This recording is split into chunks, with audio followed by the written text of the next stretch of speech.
Just under the wire, I wanted to do a spring edition of my Things That Make Me Happy series. I think of this as a more conceptual kind of favorites video because some of my choices are pretty general, but honestly, the things that you don't have to go out and buy are sometimes just as happy making as the products that I really like. I might as well just get started, so here is another list of things that make me happy. First up for this episode, Easter candy. The best time of year for chocolate, in my opinion. Russell Stover milk chocolate covered marshmallows and the Cadbury caramel eggs are some of my absolute favorites. But for some reason, the Reese's Peanut Butter Cup eggs taste so much better to me than just normal Reese's Peanut Butter Cups that you can get all year long.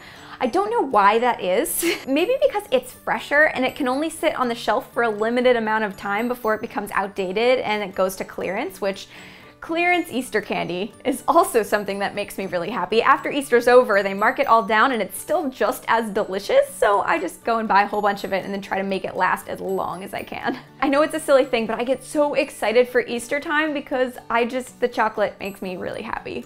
I don't even wait until Easter to eat it. I start eating it after Valentine's Day when it appears in the stores magically, and it's just the best thing. The next thing on my list is long walks. It sounds so simple, but after being cooped up all winter long, trying to walk in the snow and people just don't shovel their sidewalks in my neighborhood, it is so nice to go outside, sometimes without a coat, and just enjoy the fresh air, and I love it. There are nice things to look at. I sometimes run into friends in my neighborhood and get to catch up, and it makes me feel a lot better. If I feel like I've been cooped up all day and just like sitting and working for hours, it's so nice to go out for a walk. It inspires me to do work, so when I come home, I have like a ton of new ideas to work on. It's something that I've found is really good for my mental health. I love it. I love going for walks. The next thing that makes me happy is Julie's Green Room. This is Julie Andrews' Netflix original show, and it just is so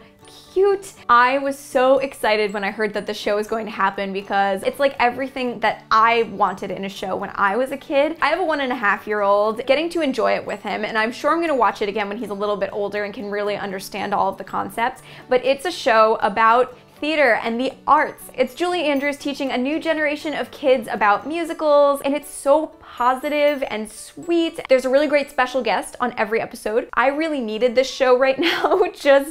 It makes me really, really happy, and I highly recommend it if you haven't watched it, especially if you're a theater person. So the next item on my list is Japanese stationery. Ever since I got into traveler's notebooks, I've been looking online at all sorts of cute stickers and pens, and I feel like I've been gravitating the most towards things that come from Japan. I've been a little bit overwhelmed with all of the options, so I haven't bought very much Japanese stationery, but then Zenpop, which is a stationery subscription service located in Japan, offered to send me a box of their stuff, so I said yes. Knowing me, you may be able to imagine the restraint and the patience that it required for me to not open this until I got on camera, but I'm gonna check it out now.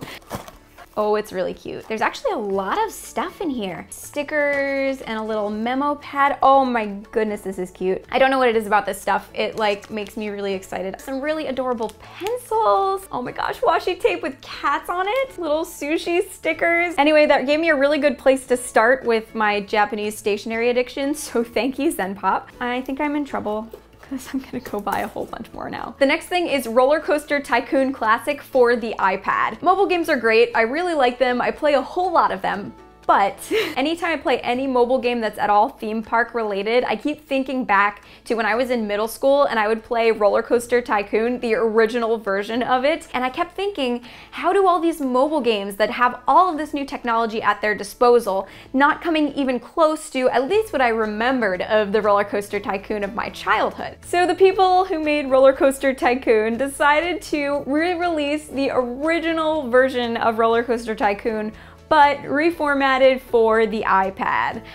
I was so excited when I found this out. It really is just as good as I remember. I don't know if the children of today would feel the same way because I'm sure it's a nostalgia element. I think it is so much fun to play. It's such a silly, fun game, but it's a huge game. It's massive. There are so many parks. It includes some of the original expansion packs as well. If you ever played that game as a child, you have to look it up. I cannot recommend it highly enough. And the last thing on my list of things that make me happy for spring is Instagram. Now, I've been on Instagram for a long time. I really enjoy it. It's an extra creative outlet for me, and I love the idea that I can take a photo on my phone and then mess with it in a bunch of different apps for a while and then post it and share it with people immediately. And I just think that's really fun. Another thing that I love about Instagram is that it is what you make it. So if you want to follow a ton of artists that inspire you, all you have to do is open up Instagram and just scroll through your feed. And when I do that, I get inspired, I get excited to make things again. It sometimes can turn my whole mood around and just make my day a little bit happier, and that's kind of amazing. People are always quick to be negative about social media, and there are a lot of negative things about it, but I find that Instagram is one that you can use it in this specific way to only follow things that make you smile, and that can be kind of powerful, you know? I've also been posting more often on Instagram lately because it's been making me so happy. So if you want to follow me on Instagram and see what I've been posting, I've got a whole bunch of behind the scenes stuff for my channel and my crafts and my shows that I perform at. Look me up on Instagram at LaurenFairWX. Okay, so that's it for now. What kinds of things have been making you happy lately? Tell me in a comment below, and hopefully I'll have a chance to reply if I can. I love chatting with all of you in the comments. If you're new here and you liked this, don't forget to subscribe and hit the notification bell so you don't miss any of my future videos. I've been working on a lot of happy and creative stuff lately, and I can't wait to share it with you. Thank you for watching, and I'll see you soon.